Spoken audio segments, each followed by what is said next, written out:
Welcome back to the Dr. Rich channel. Today we're talking about medical horror stories. We're going to talk about one particular event that occurred during my career that is cringe-worthy, and make sure you stick around to the end to hear all of the gory details.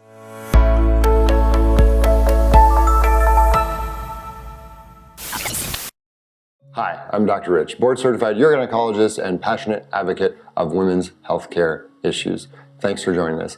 You know, we've watched a lot of videos online out there talking about different medical horror stories like this one. I took a flight to Orlando last weekend for a friend's wedding, and 20 minutes before we landed, we got a call overhead for any doctor on board. There's a medical emergency, so race back to the back of the plane, and patient's non-responsive, and we do our basic vital checkup, and thankfully I had the assistance of an ICU nurse from Austin, and we together resuscitated her and everything went well. Ironically, 2 years ago I was on a flight to Vegas and a very similar thing happened, and when I went to go check on the patient, they were non-responsive. I look over the flight attendant and I'm like, I need a blood pressure cuff, I need a glucometer, I need oxygen, I need a pulse oximeter, you know, to check all of the basic vitals, and they look at me and say, we don't have any of that. Oddly enough, I had that experience 2 years ago, and I got online and I got one of these little, you know, finger pulse oximeter things, and I carry it with me, and I was like, you know, one day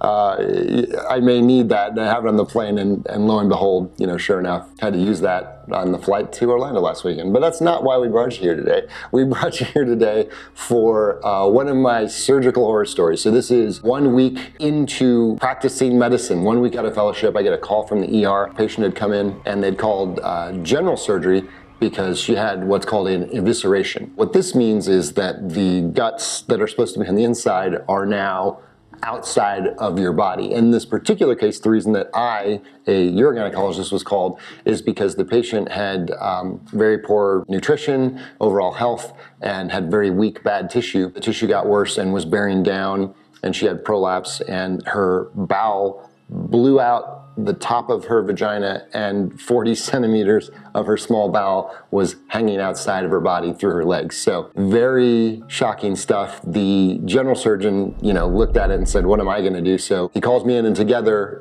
we put her organs back inside her body in under anesthesia, him pulling from above, me pushing from below. When tissue gets pushed through a narrow opening, sometimes the blood pressure in is allowed to continue to put blood into the organ, but the venous return is the lower pressure, and you can't get blood out. So the entire bowel had swollen up to about 3 or 4 times the normal size. So we had to actually go 1 little centimeter at a time because it wouldn't go back in otherwise. Once we've done that, my general surgeon colleague did an open incision from above to check the rest of the bowel, make sure everything was okay.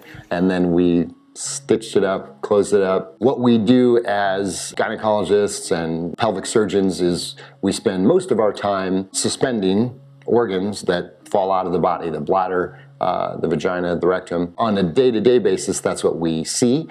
We don't see anything like this. This is kind of a hopefully once in a career type of thing. But given the nature and the swelling and potential infection that was going on from all of this, we closed the hole that had been created at the time, and our plan was for her to come back in 3 months, and then we did the repair to keep the vagina back inside the body. Unfortunately, that incident did not recur. Yikes.